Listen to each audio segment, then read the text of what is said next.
6 o'clock, January the 7th, 2019. It is time to call the first city council meeting of the year to order. Roll call, please. Yes, sir. Mr. Allen? Yeah. Mr. Austin? Here. Mr. Blankenship? Here. Mr. Agers? Here. Mr. Houston? Here. Mr. Richards? And Mr. Wertz. Here. So you have a quorum. Thank you. Mr. Wertz, prayer and pledge, please. Okay, if you bow your heads. Father, be with this wonderful city as we start the next year, 2019. Allow the mayor and the council to continue with the fiduciary responsibility and integrity of making Franklin a destination. Be with our military around the world protecting our freedoms. Be with our police and fire departments and all city employees who provide the many services for Franklin. Allow the council, city, to make good decisions on the many projects for our city.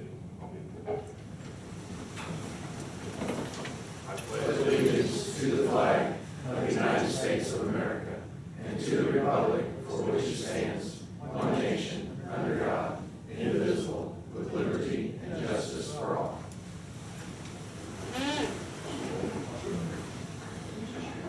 All right, thank you. Do we have any announcements, presentations, public comments? Okay, hearing none. There's always the business of the city council, the first meeting of every year to elect the city council president, to elect the vice president. We have 2 appointments to the RDC members. We have, council has appointment to telecommunications, 2 appointments there, appointment of 1 planning, and an appointment to 1 BZA member. So I think at this time, it's usually common practice to open up nominations for council president. Jay wants to keep doing it. I nominate Jay Austin. Second. Okay, Yes, he doesn't have a choice. okay, we have a motion and, well, we have a motion and a second for that. Correct. Then any other motion? Is there any other nominations for council president? Okay, hearing none, we have a motion and a second for nominating Kenny, appointing Kenny for council president. All those in favor? Aye. Any opposed? Yes. I know it. I vote for myself all the time. Next is vice president. I nominate Drew if Drew wants to stay on. Would be happy to. Second. Okay, we have a motion and a second for vice president. Is there any other nominations? Hearing none, I'll close that. And we'll have a first and a second. We'll take a vote on the vice president. Aye. Aye. Any opposed? Have to think about that one, Drew. Okay, that brings us to the RDC members. We have 2 appointments there. Currently, it's Richard and Keith. I would nominate both of them. Can we do them both at the same time? You most certainly can, sir. Second. Okay, we have a motion and a second for Richard Wertz and Keith Fox. Is there anybody else? I have not been approached by anyone else. Okay, hearing that, close nominations. All those in favor? Aye. Any opposed? Hearing none, we move on to telecommunications. You have 2 appointments there, and I have it down as 1-year appointments. Right now, it is Phil Rainey and Matt Sprout. I make a motion to retain both. Second. We have a motion and a second. Is there anyone else? I just want to, has anybody talked to Phil? I know Matt is pretty much ingrained in that position, given his job and the fact that we're partnering with the schools, but we know if Mr. Rainey continues to want to do so. Sir, I attend those meetings as well, and he's not giving any indication that he doesn't want to. Okay. He's still actively involved, and he in fact responded. We have a special meeting, and that's the notice he had that he would be here. So Okay, good, yeah. I didn't specifically say it, but I certainly have any indication he doesn't. I just want to make sure. Okay, we have motion and a second for Phil Rainey and Matt Sprout, one more year. All those in favor? Aye. Any opposed? Next, we have Planning Commission, one member. Currently is Mr. Joe Abbott, council president, or council member. Move to retain. Second. We have a motion and a second. Bless you. Mr. Abbott to stay on the Plan Commission. Is there anyone else? Hearing none, we'll close nominations. All those in favor? Aye. Any opposed? Okay. Next, we have Board of Zoning Appeals. This appointment is 4 years, and Phil Barrow is currently council appointee. Has anybody talked to Phil? I know. Joanna, He still indicated that he wants to continue to do something. Yes. I'll nominate Phil Barrow. Second. We have a motion and a second. Phil Barrow, 4-year position, Board of Zoning Appeals. Is there anyone else? Hearing none, nominations closed. All those in favor? Aye. Any opposed? Okay, there's all the board members. Congratulations, council president and vice president, and the RDC members that are here. Thank you. Next, I think most members were here tonight for the Board of Works. We approved the job description at the Board of Works for a captain's position, police department.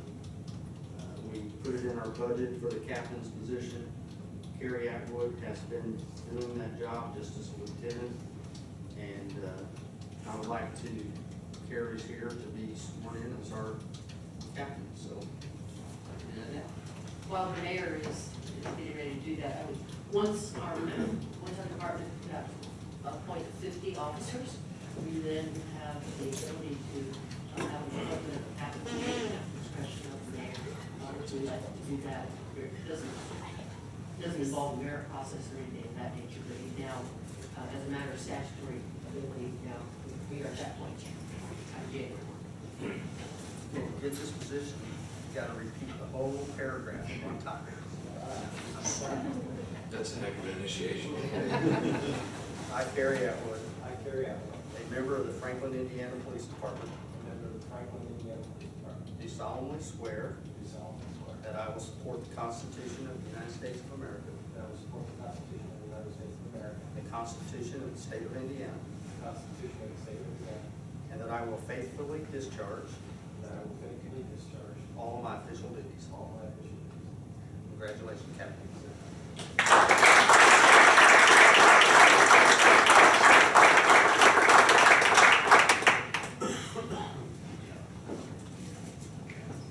Stab it with I don't care about him, I don't want to stab myself. it.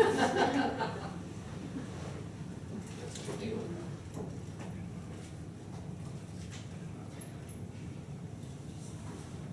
All right, good job.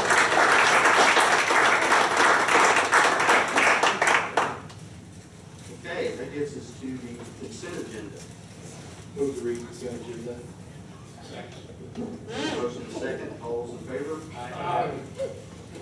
Under old business, Move to read old business by title only. Second. have a motion and a second. Have a motion and a second to read all old business by title only. All those in favor? Aye. Okay. This one's open for a public hearing. It's Common Council Ordinance number 18-14, rezoning being known as Ashton Road rezoning, senior planner Joanna Myers. Good evening. Preston Logan, Water Services, are requesting a rezoning of approximately 3 acres located at 1050 North Graham Road to be rezoned to industrial business development. Joe Beck of Project Plus is here if you have any questions. And it is ready for the public hearing. So we will now open it up for public hearing. Is there anybody in the public who wants to speak or talk for or against? Hearing none, we'll close the public hearing. City council have any questions for This Joanne? was unanimous recommendation from It the was. planning commission, correct? just for knowledge, just the ground that Joe did build on. Right. Okay, It's a new north of his new facility. north of it, okay. Motion to approve common council ordinance number 18-14. Second. We have a motion and a second, all those in favor? Aye. Any opposed? Thank you. And that gets us to the new business. Move to read new business by title only.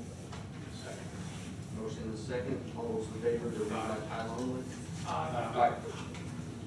Common Council Budgetary Resolution number 19-01, authorizing a transfer from MVH Fund 201 to MVH 203 in the amount of $79,636.70. Clerk Treasurer, Ms. Jane Rose.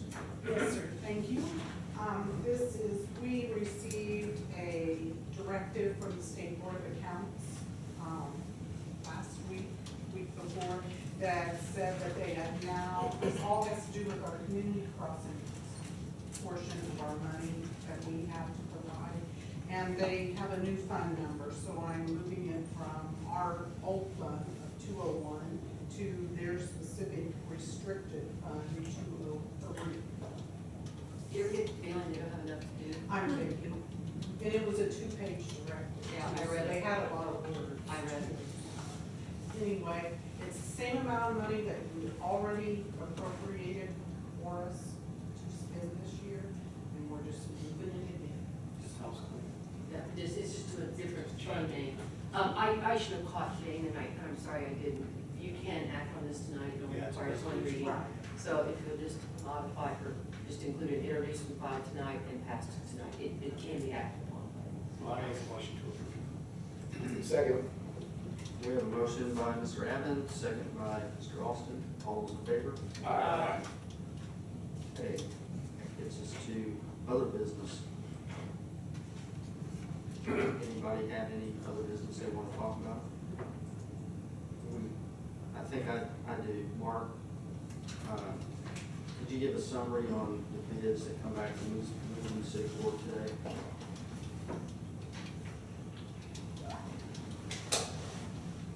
This was discussed at the Board of Works and kind of talking about what we talked about there. The bids come back a little bit higher than anticipated, while Mark's trying to get up here and get ready. I think what we're trying to accomplish tonight is make the city council aware of how the bids come back, and then the next meeting, I would like to come back with some recommendations on where we get the funds from after talking with the clerk treasurer's office. We could take it all out of one, we could take it out of two, or maybe a combination of more. So we just need to get the city council on, or the clerk treasurer's office on what we want to do. I seem to have misplaced my summary. I got one. You have it, Mark? Here it is. You have one? Yeah. Thought I had it. Oh, here it is. I got it. Okay, we received 5 timely bids. First from Rafferty Construction, Inc. The bids were for a base bid and then an alternate. The alternate was for rebuilding the judge's bench in the new council chamber, in the new courtroom. The base bid included a cost for relocating the existing bench from South Main Street up to the new court. So alternate one was the additional cost to build a brand new bench. So I'll read both the base bid and the alternate amount and the total. Base bid for Rafferty Construction, $1,186,760. The alternate was $17,050 for a total of $1,203,810. S&B Construction Group, base bid, $984,974. Alternate, $41,150. And the total, $1,026,124. Third bid was Boyle Construction Management, $1,069,000. Alternate one, $53,523. Total amount, $1,122,523. Fourth bid was SCS, base bid was $985,700. Alternate was $50,900, and the total, $1,036,600. And finally, Meyer Najum, base bid, $1,128,000. Alternate, $6,770, and the total, $1,134,770. Now, the alternate, if we elect not to build a brand new bench, then we would not include the alternate in the contract. In my conversations with the county, they have indicated that we want to move that bench. It's a beautiful bench, by the way, it's gorgeous. The county has no problem, we can take it out, not destroy the building, or anything, so. Looked like a price range from 40,000 to 6,000 to move it. I might be wrong, but from what Yeah. I understood. It's the additional amount that the contractor felt that it would cost him to build a new bench. So, for instance, Meyer Najum felt the $6,700 additional amount. Well, they've got most of that cost built into their base bid because they think it's gonna cost them quite a bit to move the bench. Mr. Ayers, you and I talked to the county, wasn't that your sense that they Yes. didn't mind us taking what was there? That's what I understood. Because that hall was also named after Judge Shasta. Correct. I know that. And the pews are, Right. I say pews, the seating for, in the courtroom are ours. Really, when you sit there, you're in church. It does feel like. Oh, let me tell you why the option was put in there, either to move or to buy, or to build a new one, was because talking with the judge and conversations we had, it was gonna take some time to do that, and their court was gonna be shut down for a little while to get that done. And that was the reason of putting that alternate in there. That doesn't mean we have to go with it, but they put the alternate in there just for that reason, to see if it's feasible, just to build a new one. That way the court is back up and running quicker. So here's what I'm thinking that, and I've just heard these bids today, and it's sticker shock to everybody.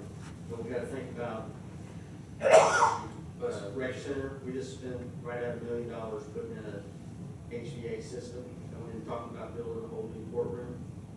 And you put it in perspective, I don't really think it's that far out of line. That's just my opinion, so I'm gonna stop with that. But I will tell you that how I see this going, the next Board of Works meeting, we will probably pick a contractor out of these bids, either with or without the bench, pending funding coming from the city council, so it would be ultimately up to the city council to decide if you want to fund it or if you want to try to go a different direction. So I'm just trying to put scenarios out there of how it would probably work. That doesn't mean we have to do it. If the Board of Works picks a contractor, we can still say, no, we need to try to figure out a different direction. I know at one time we talked about putting a court over here, or use this room and put offices next door. Well, Glenn and I have talked to the college, and they have a contract 2022. They don't want to leave.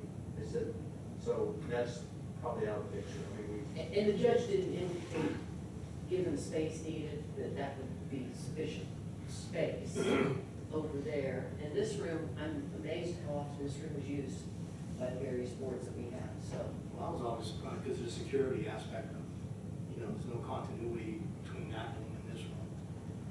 If it's over there, so the judge can pass through, finance cage and things like that, so I was kind of concerned about that area, that aspect of happening.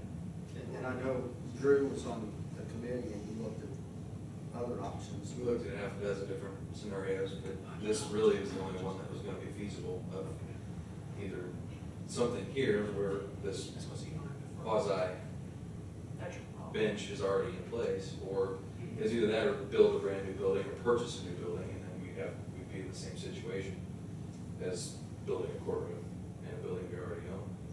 And I think there was also not wanting to take another property off the tax roll. Right, and then there was also a couple different ways we were looking at redoing the current street department and police department. But I just, once we figured out what all we wanted to do, particularly with the storage, so the clerk treasurer's office, the street department, the court, the police department are all getting additional storage back in one of the bays that's gonna be created through these funds as well. So, which is desperately needed, I think, for all the documents that we have there. Certainly, I'm just information providing, funding is your sole discretion, but there were two things about that also that was brought to my attention from the court. Number one, the security, as you mentioned, Mr. Adams, that we are in the police department, and that was somewhat reassuring to the court and staff. Secondly was the loss, or lack of loss of time. Much of what the judge does requires the appearance of police officers, and so it's much more functional for our officers to walk across the hall and appear in court whenever it's necessary, rather than go down there. So there was other things that she felt were benefits to being in that particular spot. So I've told the judge before, whenever she, just like I'll go to police and I'll go to fire, go to street when it comes to making decisions like that, if the judge is happy with it, I'm willing to find a way to make it work on that. I do have one question. I wasn't familiar with the names. I'm kind of embarrassed now. Are any of these construction folks here in Franklin, they local or where are they at? I'm not aware that they're local. Rafferty's local. Rafferty's local. Okay. And we did, I personally reached out to Mike Wall and Amos. Yeah, because I know we have people. I reached out to them, and they didn't want, at this time, they said they weren't in a position to bid it. Okay. So, also, and I think we touched on it, the storage area, out in the police department, there's a big open area there. There's a section of that that's gonna be a wall put in, that's gonna have the storage, record storage for, like I said, planning, the courts, the street department, and the street department also right now has a big area that storage is at. That opens that up and gives the street department more room in their area. So there's more to it than just building a court. Okay. Just trying to, we all get information out there. So you got any other questions about that until the next meeting? We'll bring it up. We'll take 2 meetings to appropriate the funds. Okay, and, before we go to council comments, I have more comment on that. Okay, Mr. go Mayor. ahead. Keep in mind as well, gentlemen, our contract with the county expires mid-year for the current location, so that's also something to consider. The county, at least part of the departments of the county, are urging the city to relocate.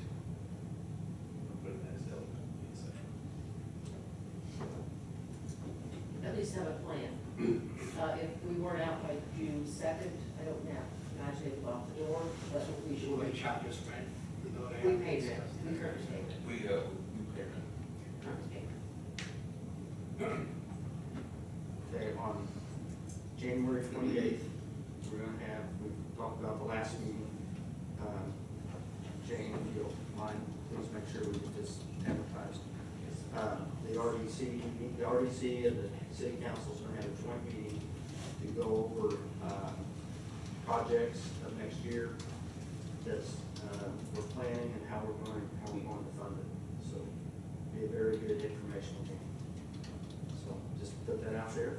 I think that's all I have. Let's put Danny on the spot and be quiet. Dan, you have anything? I'd just like to add my congratulations to Kerry. I've known him for many, many years. It's a well-deserved and a well-earned promotion. Congratulations, Kerry. I'll echo that sentiment. Happy New Year all. Welcome back. That's it. That's all for now. Mr. Brooks? No comment. Mr. Keith? You mentioned the meeting on the 28th. I think everybody knows this, but it is a public meeting. Yes. And it will have a lot of, I would say, meat to it because it involves the various projects that are on the table that are being considered and how we're going to fund all of that. And it does mingle some city money possibly along with mostly RDC funds. So it is open and I would encourage people to attend that because pretty much is going to lay it all out as to what's happening over the next 3 to 5 years probably. Especially what's coming up next year. Somebody ever really wanted to know what all is going on, that's pretty much going to lay it out. I think we've got Jeff Peters coming in, who's a consultant for the city, pretty much an expert on revenues, where the money comes from, how it goes out, how it's all get timed in terms of how it gets dispersed as well. Just appreciate the council presuming the honor of serving as council president. I've enjoyed it over the last year, so thank you for that, and congratulations to all the other members. Mr. Adams? I'd like to say thanks for the appointment for the planning commission. Also, congratulations, Gary. Well earned, well deserved. Ms. Gray? Yeah, but this is not something that technically is on the council's plate, but as you represent your constituents, I know you frequently ask questions, and you've indicated to the Board of Works that there's a new federal guideline that's come down from the Federal Communications Commission affecting 5G networks that are out there. The practical impact is potentially very, very, very significant to us. And what I mean by that, with all the infrastructure that we have been working on, the FCC has essentially said that with very limited exceptions, local authorities no longer have the ability to regulate and permit what they call small cell structures.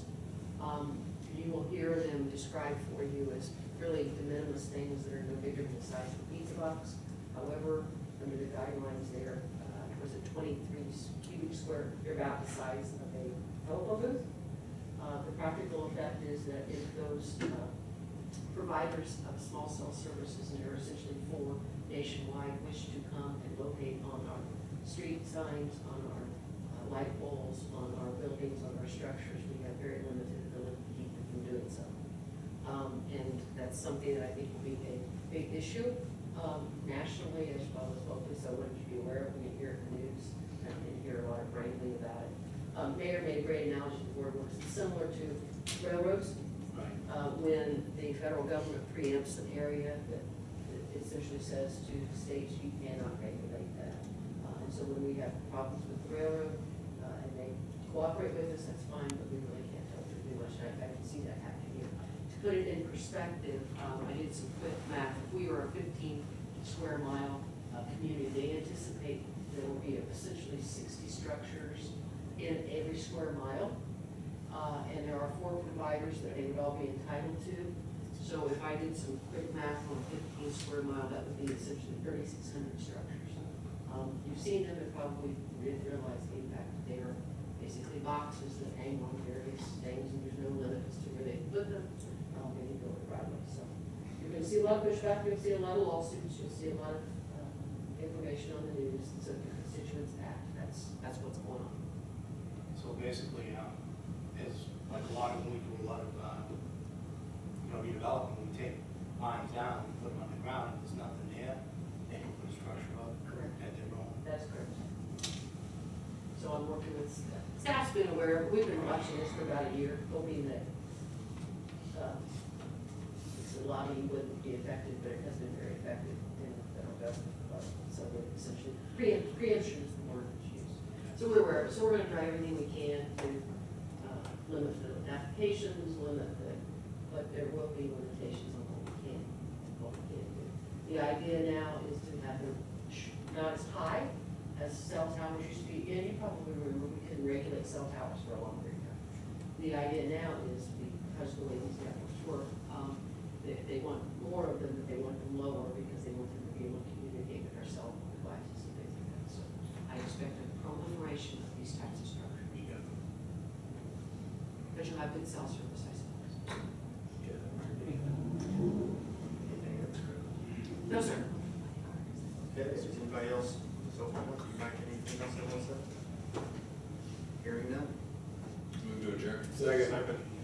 Mr. Austin, you got that second? All those in favor? Aye.